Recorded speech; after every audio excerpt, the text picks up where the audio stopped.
অহাই মানৱতা বন্ধ কোঠাত উৱলি গ'ল অকলশৰীয়া বৃদ্ধাৰ মৃতদেহ।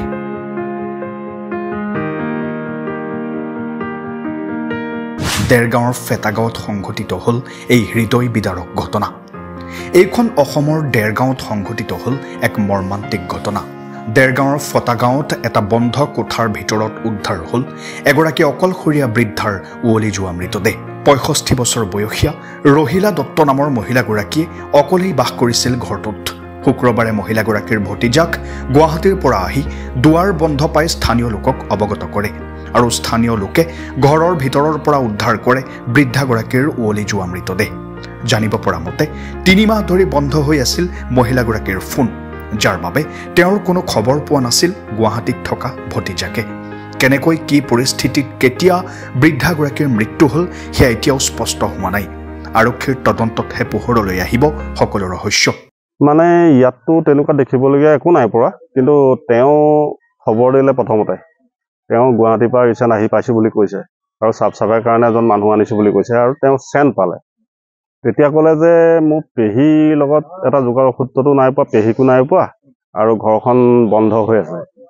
তেতিয়া মই ক'লোঁ যে গোন্ধটো কিহৰ হ'ব পাৰে, তই কি ভাব? যে নহয় পেহী নাই ইমান দিন, গতিকে মই কথাটো অকণমান দিগদাৰী পাইছোঁ, যোগসূত্ৰটো কৰিব পৰা নাই এতিয়া, আমুক তামুক এনেকৈ ক'লে।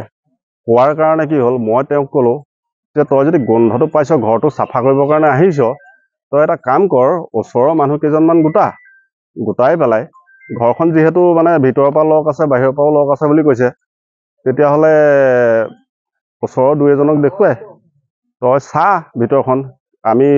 সি কৈছে যে নহয় মই VDPক জনাইছোঁ। বোলো VDPক জনোৱাটো একচুৱেলি দায়িত্ব নহয়, কাৰণ ওচৰ চুবুৰীয়া মানুহ আছে তহঁতৰ, ওচৰ চুবুৰীয়াক জনাই। আজি যিহেতু ইলেকশ্যন আৰু আমিও তাতে ইলেকশ্যনতে ব্যস্ত, দায়িত্ব আছে তাত যথেষ্ট। গতিকে এনেকুৱা এটা পৰিৱেশত আমি বাৰু আজি গাঁওৰক্ষী বাহিনী হিচাপত আৰক্ষীকো কিবা কাৰণত কিবা কথা পটককৈ জনাই দিব নোৱাৰোঁ। সেইকাৰণে তেওঁক ক'লোঁ যে ওচৰ চুবুৰীয়া মানুহ 2জন গোটাই তই তাত কি পৰিৱেশটো হৈছে, তোৰ যদি সুবিধা আছে তই জখলা চখলা লৈ মেলি ওপৰৰ পৰা কিবা এটা চা। তাৰপৰা সি সাহস কৰা নাই চাবৰ কাৰণে। গতিকে আমি ভোটকেন্দ্ৰতে গোটেইকেইজন মানুহ উপস্থিত যিহেতু আছিলোঁ, থকাৰ কাৰণে আমি আলোচনা কৰি পেলাই তাকো লগতে লৈ আহি ইয়াত পালোঁ। পোৱাৰ পাছত তাৰ দ্বাৰাই আমি কি কৰিলোঁ, বিশেষকৈ আমি আৰক্ষী চকীৰ লগত যোগাযোগটো আল্টিমেটলি কৰিলোৱেই ইয়াৰ অহাৰ আগতে। কৰাৰ পাছত তাকে প্ৰথম আমি কৰিছোঁ, চা তোৰ ঘৰখনৰ কোন ফাকেদি দেখিবি তইহে জানিবি, গতিকে তই চা। চোৱাৰ পাছত দেখিলে যে মানে চেণ্ডেল পাইছে আৰু মানুহজনী মানে পৰি আছে বুলিয়ে সি কৈছে। মই এতিয়ালৈকে দৃষ্টিগোচৰ হোৱা নাই, গোন্ধটো ওলাইছে নোলাইছে মানে তেনেকুৱা এটা পৰ্যায়ত চলি আছিলে। যিহেতু আবদ্ধ এটা ৰুম ন আৰু কাপোৰৰ মাজত আছে, গতিকে সি গোন্ধ পাইছে, কিন্তু 2-এজনে চাইছোঁ গোন্ধ পোৱাও নাই। সেইকাৰণে আমি আৰক্ষীক অকণমান জনাবলৈ সংকোচো কৰিছিলোঁ, যিহেতু আজি আৰক্ষী বহুত ব্যস্ত।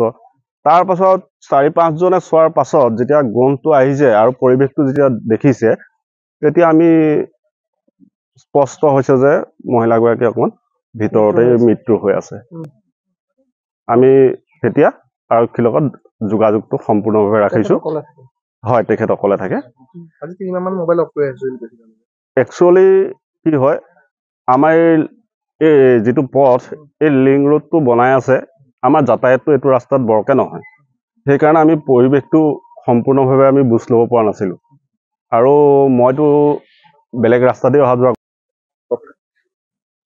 আপুনি কেনেধৰণে কি ধৰণে গম পালে ৰাতিপুৱা আহি পেলাই? গম পালোঁতো মইতো আগতে এবাৰ কৰি গ'লোঁ, গেটত তলা মৰা আছে কাৰণে ধৰক, আৰু ঘৰলৈ অহাৰ লগে লগে আপোনাৰ তাতো লক কৰা আছে। তাৰপৰা মই অহাৰ লগে লগে অলপ ধৰক দৰ্জাখন বোলো পেহীক যেতিয়া মাতিছোঁ তেতিয়া নাই মতা, ধৰক আপোনাৰ গোন্ধ চেণ্ট আহিলে। সেইদে বুলি মই আপোনাৰ VDP মানুহক মই মাতি আনিলোঁ। মাতি আনি পেলাই সেয়া কথা আৰু। অকলে আছে তেখেত অকলে আছিলে। মই ৰাতিপুৱা আহিছে, মই নাথাকোঁতো, গুৱাহাটীত থাকোঁ। অকলে থাকে। অঁ হয়, 65 মান হ'ব। মই 2-2.5 মাহমান যোগাযোগ নাই পোৱা। অপনৱ হৈছিলে। সেইটো কথাটো নাজানি মই আহিছোঁহে ধৰক আপোনাক। গোন্ধ এতিয়াহে ধৰক আজি আহিছোঁ কাৰণে আজি গোন্ধ পাইছোঁ না। মই গুৱাহাটীত থাকোঁ। হয় হয়, বংশ মানুহলৈ মই ফোন কৰোঁ, পেহী বোলো লগ কৰা আছে, পেহী নাই নেকি ঘৰত, ফোন চোন নকৰে। বোলে যোৰহাটৰ ফালে বোলো গৈছে নেকি আগতো যায় তেনেকৈ তাৰমানে গৈ থাকে প্ৰায় বাহিৰত গৈ থাকে আৰু আহি পেলাই দোকান বজাৰ কৰি তেনেকৈ চলি আছে আৰু নিজেও তেখেতৰ নামটো কি আছে ৰহিলা দত্ত হয় হয় ব্যুৰ' ৰিপৰ্ট UNE